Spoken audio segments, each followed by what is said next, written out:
Olá, seja muito bem-vindo a mais um podcast Itaú Views. E hoje eu tenho comigo, aqui do meu lado, um gestor que tem uma habilidade única de ler o cenário, entender os movimentos de política monetária que estão em jogo no mundo e traduzir isso num portfólio muito rentável para os seus investidores. Eu tenho aqui do meu lado o Rodrigo Azevedo, que é cogestor de estratégia macro da Ibiúna Investimentos. Tudo bem, Rodrigo? Tudo bem, Ana. Obrigado aqui pela oportunidade de estar com vocês nessa tarde. Obrigada pelo seu tempo. O Rodrigo participou hoje do Macrovision, num painel com grandes gestores para falar do momento de cenário. E assim, recentemente a gente até conversou sobre cenário, mas eu quero aproveitar que eu tenho aqui do meu lado um gestor, um alocador, né, de posições vencedoras aí nesses 15 anos da Ibiúna Investimentos. E eu queria saber de você, Rodrigo, o que você tem visto de oportunidade no mundo hoje, em que a gente está vendo tantos paradigmas aí sendo testados? Bom, a gente sempre escolhe oportunidades ou busca oportunidade de retorno explorando temas, né? E eu acho que tem dois temas que estão subjacentes aos mercados nesse momento, um global e um local. O global é essencialmente o ciclo de queda de juros pelo Fed e no Brasil a questão eleitoral, né? Começando pelo Fed, eu acho que a questão importante é que o Fed, cada vez que ele se mexe no ciclo de política monetária, né, ele impacta preços de ativos no mundo inteiro. E a razão básica disso é que ele define a taxa de juros na moeda reserva do mundo, né? Você não precisa de muito estímulo para quando tem uma poupança querer ter dólar, né? Se além de tudo o dólar paga um juro alto, você vende ativos em outros lugares e manda para os Estados Unidos, né? Só que a gente está agora no momento onde o juros estava muito alto, tinha caído um pouco ano passado, e havia uma dúvida grande, né, até meados desse ano, se o Fed ia retomar e até onde ele ia voltar a cortar a taxa de juros. E ocorre que com os dados do mercado de trabalho mais fracos, que foram revisados agora no começo de agosto, criou-se a perspectiva de que o Fed de fato fosse cortar a taxa de juros. E, de fato, quando você para e olha os últimos 2 meses, né, o Fed cortou a taxa de juros em setembro e os mercados precificam em 25 pontos base e os mercados precificam, grosso modo, que haverá 3 cortes adicionais. Provavelmente 2 esse ano e 1 ano que vem, ou mais 1 esse ano e 2 no começo do ano que vem, levando a taxa de juros para a próxima 3%. Ora, por que esse tema é importante? Porque, de novo, como eu mencionei, quando você corta a taxa de juros em dólar, as pessoas reduzem a alocação em dólar e compram outras coisas no mundo. Então, é um elemento clássico, um movimento típico, né, de mercados globais, de que quando o Fed inicia um ciclo de baixa, tem alguns ativos que é meio que a cartilha. É o livro-texto, né, que você comentou. Que você usa, né? E o que você faz? Bom, basicamente, quando você baixa o juro, o dinheiro, um pedaço vai para a bolsa, então é bom ter bolsa.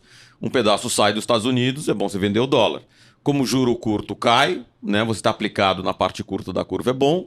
E outras coisas que não pagam juros, mas que são reserva de valor, sobem. Por exemplo, o ouro, né? Então, não é tanta surpresa assim que na hora que você precificou a perspectiva de uma queda de juros pelo Fed nos últimos 2 meses, foi exatamente esses ativos que se mexeram.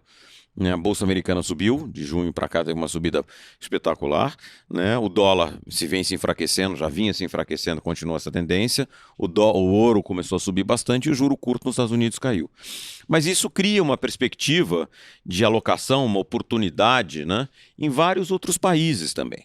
Né? Por quê? Porque as suas moedas se apreciam, o seu Banco Central pode cortar mais a taxa de juros e, portanto, ele se transmite para outros países. Então, a gente tem explorado esse tema no fundo, né, através de posições, primeiro, aplicadas na parte curta de curvas de outros países. A gente gosta muito, por exemplo, do México, gosta muito de Israel, gosta muito da África do Sul, só para dar 3 exemplos que a gente tem. E a gente gosta de estar vendido no dólar, e aqui preferencialmente é comprado em euro e comprado em moedas da América Latina, peso mexicano, peso chileno e o real também. E um pedacinho comprado em bolsa e comprado em ouro. Então, o tema global que une tudo isso é a perspectiva de queda de juros pelo Fed. E no Brasil, a questão da eleição, que é importante, que a gente pode conversar aqui bastante, mas eu acho que a eleição, nesse momento, ele está meio que em segundo plano. Acho que essa é uma história mais para ser explorada em 2026. Legal. Assim, do jeito que você fala, parece até que é simples fazer a análise, né? Mas a gente está passando por um momento de uma mudança de fluxos aí no mundo, né? Alocadores que estavam muito pesados em Estados Unidos, olhando outras geografias. Também a gente tem visto o dólar muito enfraquecido no mundo. Você vê esses movimentos como uma nova realidade ou você acha que é algo mais circunstancial na sua análise? Eu acho que a sua pergunta traduz muito a ansiedade que a gente vê e a dúvida sobre se o dólar globalmente vai continuar se enfraquecendo ou não. Né? O fato é que o dólar vinha numa trajetória de fortalecimento nos últimos 5 anos e quando o governo Trump foi eleito, no final do ano passado, havia a expectativa de que ele continuasse se fortalecendo. Né? E, no entanto, desde que o Trump assumiu, o dólar só perdeu valor. Então a pergunta é um pouco, mas o que está acontecendo? Né? E aí eu acho que aqui é uma combinação de fatores que você perguntou, né? Se é circunstancial ou não. Eu acho que é interessante pensar em 2 tipos de consideração. Um é um elemento mais estrutural e um é um elemento mais conjuntural. O estrutural é aqueles são fatores mais que operam a médio prazo e que você pode pensar no dólar num horizonte de 5, 10 anos. Né? E o curto prazo, o que vai acontecer nos próximos 6 a 2 anos? Né? Eu acho que nos 2 casos o dólar vai continuar se enfraquecendo, né? Mas ele vai ser um enfraquecimento mais gradual. Primeiro, do ponto de vista estrutural, eu acho que está em curso um movimento de diversificação global do dólar em busca de outras moedas. Tem um movimento, parte disso é uma questão geopolítica, parte disso é uma questão de realinhamento de blocos comerciais e políticos globais. Né? Então, hoje em dia a percepção que se tem é que o dólar tem uma dominância muito grande nas atividades, nos portfólios, nas transações globais e que ele vai perder força ao longo do tempo. Eu acho razoável essa tese e, logicamente, né, ele não vai perder tudo, não vai ser rápido, esse é um processo que demora para acontecer, mas eu acho que o euro e o yuan, de fato, são bons candidatos para compartilharem com o dólar essa função de longo prazo. Então, assim, isso é para onde a gente está indo no médio prazo. No curto prazo, eu acho que aqui o que está acontecendo, o dólar vai continuar se enfraquecendo por uma outra razão. Eu acho que aí é uma questão um pouco de ponto de partida. Né? E se a gente observa o que aconteceu nos últimos 5 anos, foi um período onde a economia americana cresceu muito. Mas mais do que crescer muito, ela cresceu mais do que seus pares no mundo desenvolvido. Né? Foi uma questão de diferencial de crescimento que foi mais favorável aos Estados Unidos e foi diferencial de produtividade. O resultado disso é que na sequência da pandemia, os ativos americanos se valorizaram muito. Mais do que muito, se valorizaram mais do que seus pares no mundo desenvolvido. Então, se você tinha lá uma ação, né, um conjunto de ações em 2021 e ela só subiu de valor e outros ativos que você tinha valorizaram menos, proporcionalmente você tem muita ação americana hoje versus que tinha outra. Então, né, quando você pensa isso em todos os ativos americanos nos últimos 5 anos, o resultado é que você entra em 2025 com o portfólio médio global com muito Estados Unidos demais. Como se você tivesse sobrealocado em Estados Unidos. Né? E a gente para e olha para os próximos 5 anos, eu acho que há razões razoáveis para achar que o comportamento dos Estados Unidos vai ser mais parecido com os seus pares. Então, acho que não haverá essa sobre-performance. E o resultado básico disso é que os ativos fora dos Estados Unidos também passam a oferecer uma perspectiva boa. Então, eu acho que os investidores vão diversificar mais o seu portfólio, como se estivesse trazendo os Estados Unidos de uma posição sobrealocada para uma posição neutra ou mesmo subalocada. Né? Eu acho que isso leva a uma venda do dólar. Em paralelo a isso, tem um outro fator de curto prazo que é importante, que é o seguinte, é que nesses 5 anos, o dólar, por conta desse movimento, ele se valorizou muito. Então, ele entra em 2025 num número muito forte. Né? E o que aconteceu é que, se você tinha um ativo nos Estados Unidos nesses 5 anos e fez o hedge da moeda, né? Se você está no Brasil e fala assim, eu quero ter ação nos Estados Unidos, não, mas eu vou gastar o meu dinheiro no Brasil, então eu comprei a ação, mas vendi o dólar e comprei real. Pô, você perdeu dinheiro, porque nesse tempo todo o dólar só se fortaleceu. Né? Então você entra em 2025 com todo mundo com pouca proteção contra o dólar e com muito Estados Unidos. Então, acho que a combinação dessas duas coisas, você reduzir proporcionalmente a parcela dos Estados Unidos e fazer o hedge da moeda, está levando esse movimento de enfraquecimento do dólar por um lado e por um outro lado está sobrando mais recursos para coisas fora dos Estados Unidos. Por exemplo, a Bolsa Brasileira. Pô, a Bolsa Brasileira valorizou tanto esse ano, o que é? Pô, é eleição, né? Nada de tá estrutural, sobrando um né? pouco de dinheirinho dos Estados Unidos pra gente aqui, entendeu? Então, acho que a combinação desses dois fatores está levando uma tendência de depreciação global do dólar, que eu acho que terá continuidade tanto por questões de curto prazo como de médio prazo. Legal. Quando eu vejo a forma como vocês pensam nas teses, né? A Ibiúna tem muito isso de querer pegar o início de um movimento de política monetária, né? E você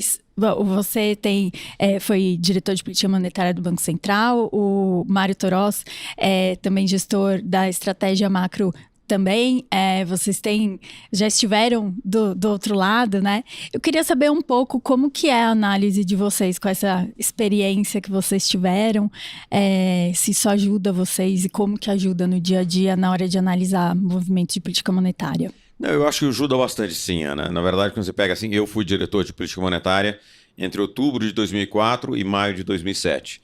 E o Mário, meu sócio, me substituiu no Banco Central, assumiu a minha função e foi entre maio de 2007 e dezembro de 2009.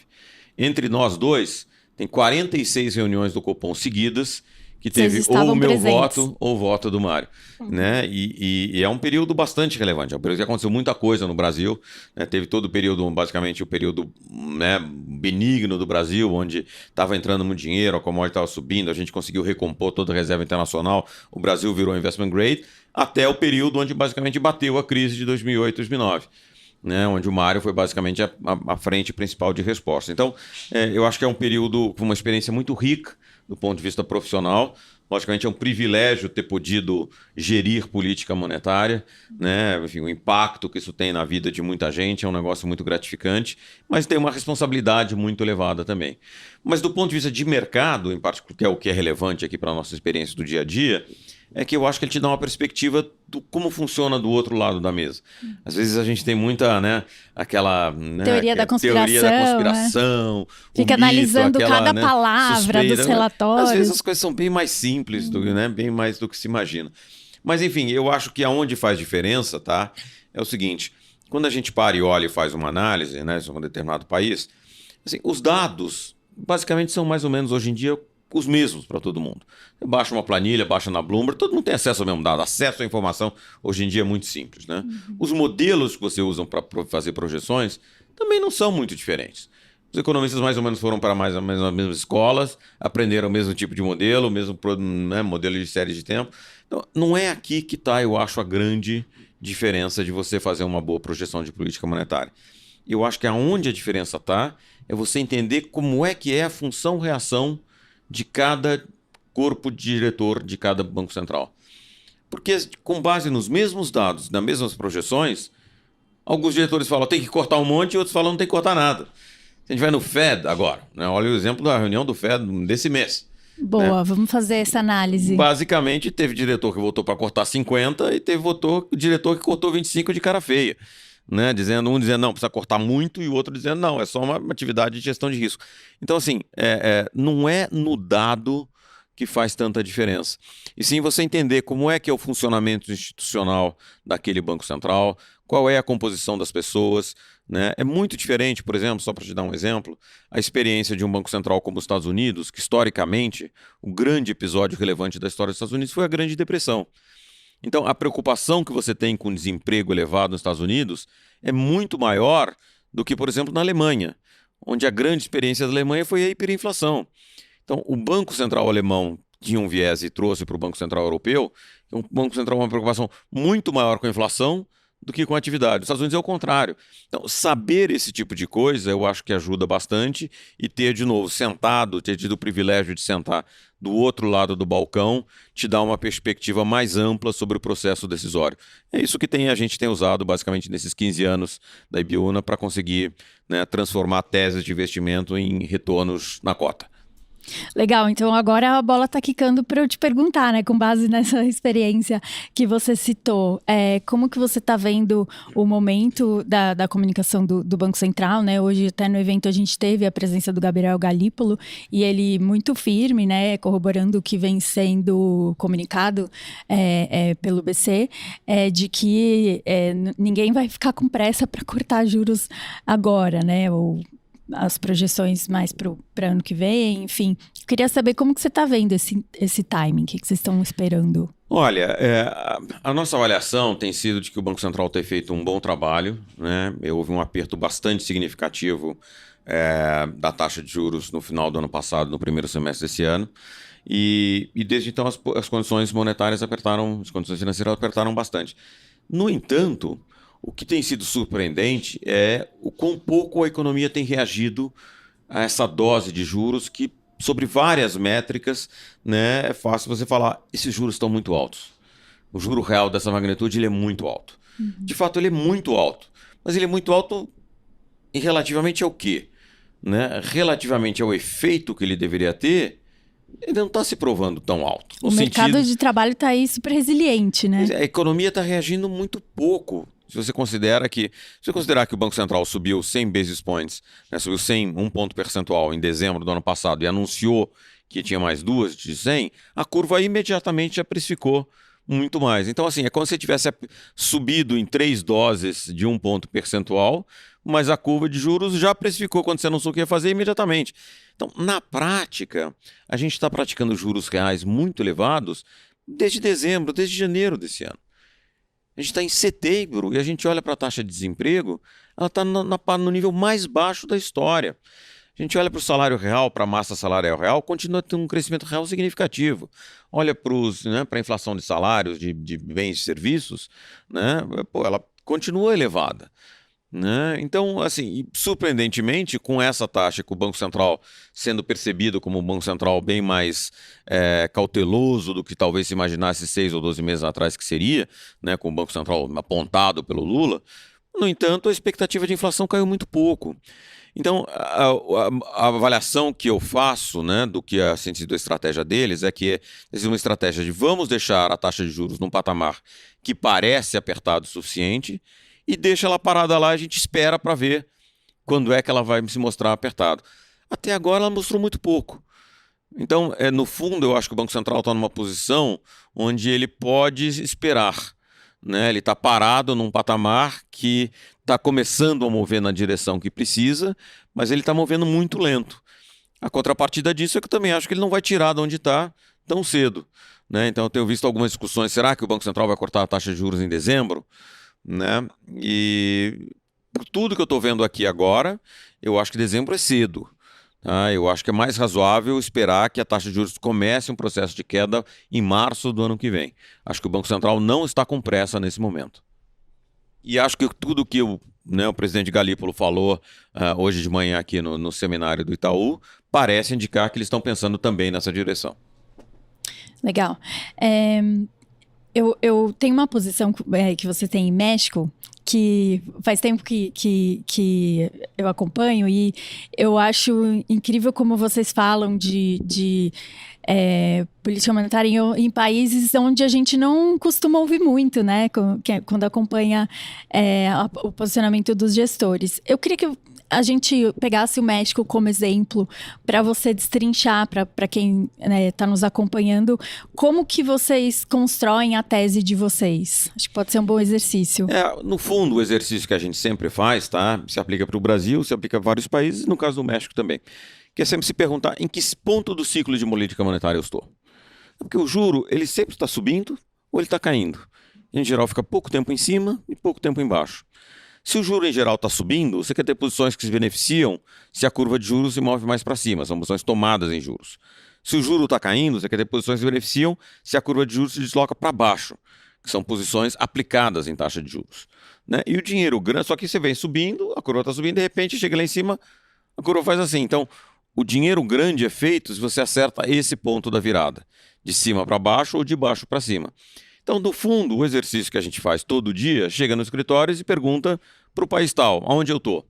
Né? E se eu estou, eu mais ou menos sei o que eu tenho que fazer naquele país. Então, a gente aplica esse processo para mais de 20 países, né? A gente acompanha 24, 25 países na Ibiúna, e você sempre tem ali 5 ou 7 países que você fala, aqui tem uma oportunidade. Aqui eu tenho uma opinião forte e nesse país aqui eu acho que é uma boa oportunidade de investimento. Né? Então, basicamente esse é o nosso dia a dia. né? E no caso do México, em particular, a gente falou esse negócio de bancos centrais que reagem de maneiras, né? O Banco Central do México é curioso, que é um banco central que, de todos os bancos centrais que a gente acompanha, foi um dos que foi mais cauteloso na gestão da taxa de juros na Covid, na volta da Covid e agora... Ou seja, no Brasil a gente pegou a taxa de juros, enfiou em 2%, saiu correndo, enfiou para 2%, que ia acabar tudo e tal e tudo. E na hora que começou a subir, saiu correndo, subiu de 2 para 3,75%. Aí quando já dava para cair, caiu para 10,5% e falou, não deu, teve que subir para 15%. Então, de certa forma, a gente foi muito mais arisco, né, do que o Banco Central do México, por exemplo. Né, o Banco Central do México, ele fez o quê? Ele, na hora que caiu a taxa de juros em 2020, ele caiu só para 4%, ele não foi até lá embaixo. Ele caiu devagar, colocou para 4%, que era um nível baixo para o mexicano, mas não era assim, né, tão baixo quanto aqui, por exemplo. Por outro lado, na hora que subiu, ele subiu de uma maneira consistente e ficou parado muito tempo, acima de 11%. Ficou esperando lá um tempo e a gente já começou a cair, já começou a subir e ele ficou paradinho. Então, na hora que ele começou a cortar, né, a avaliação foi muito curiosa, porque todo mundo foi, ele vai ser muito cauteloso, ele vai tirar de onde está e vai levar no máximo para uns 8%. Só que a gente avaliava o seguinte, que exatamente porque ele estava sendo mais cauteloso, a inflação provavelmente está aumentando muito a chance da inflação ficar sob controle. E, portanto, quando ele começar a cair, ele vai conseguir cair muito mais. E essa foi a tese. Né, a gente pegou a virada, basicamente tem essa posição desde novembro do ano passado, né? E ela demorou um pouco para começar a maturar. E aí o mercado começou a precificar, não, ele vai para 8, aí depois, não, o mercado vai para 7,5. Não, depois vai para 7. Bom, enfim, né, a taxa de juros neutra deles é 6,5 e a gente continua com a posição agora, apesar dos juros já estarem em 7,5, do mercado está precificando já que vai para 7% ou um pouco mais baixo do que isso. A gente continua achando uma boa posição, não é tão boa quanto ela já foi antes, então ela não é tão grande quanto ela já foi, mas isso te dá uma ideia de como é que é o processo de geração de ideias e de transformação de ideias em posições.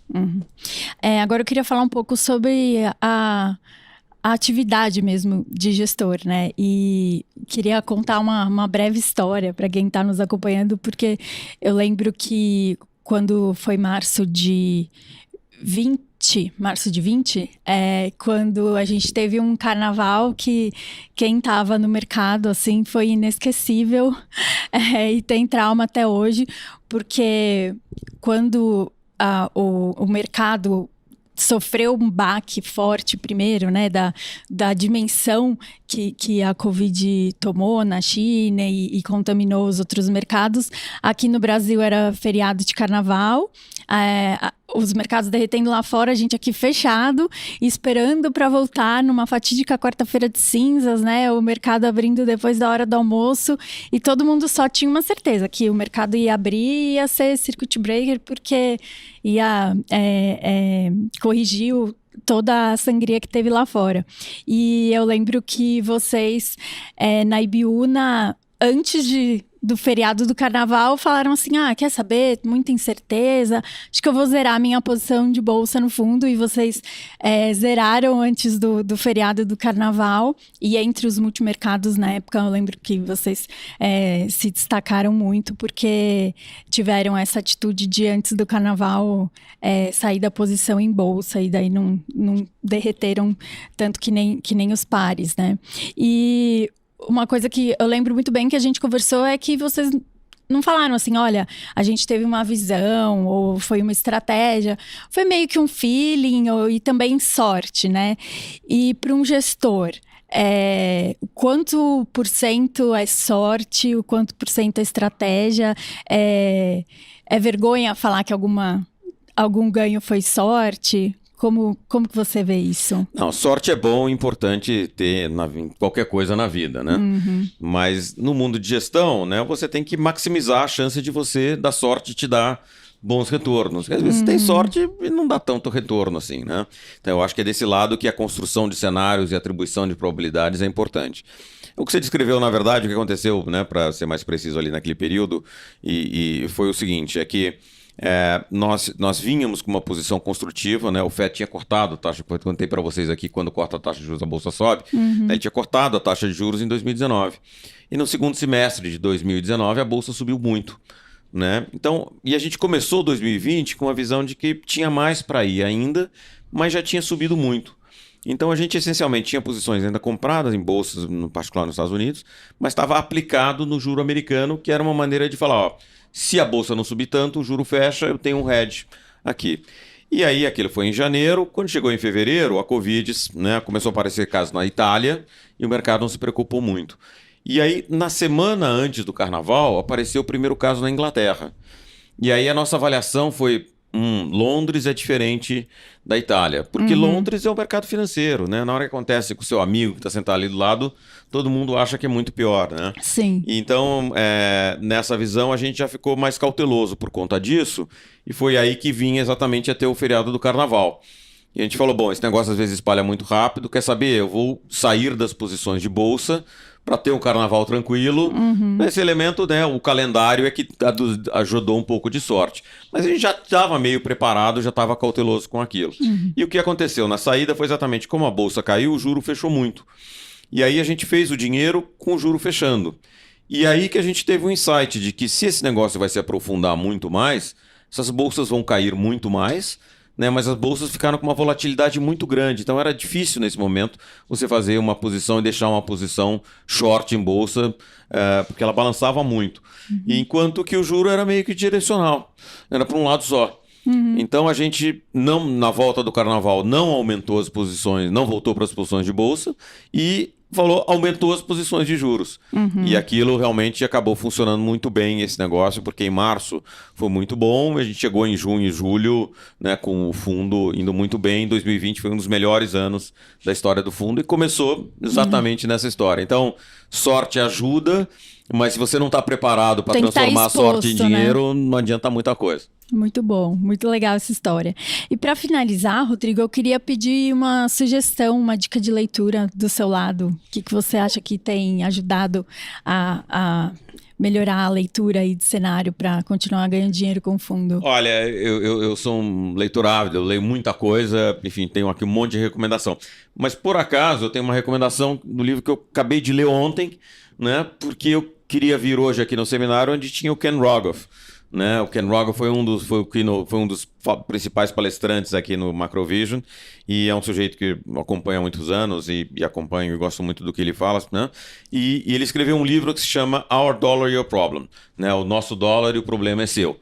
Né? Acho que não tem em português ainda porque acabou de sair em inglês, mas recomendo fortemente esse livro.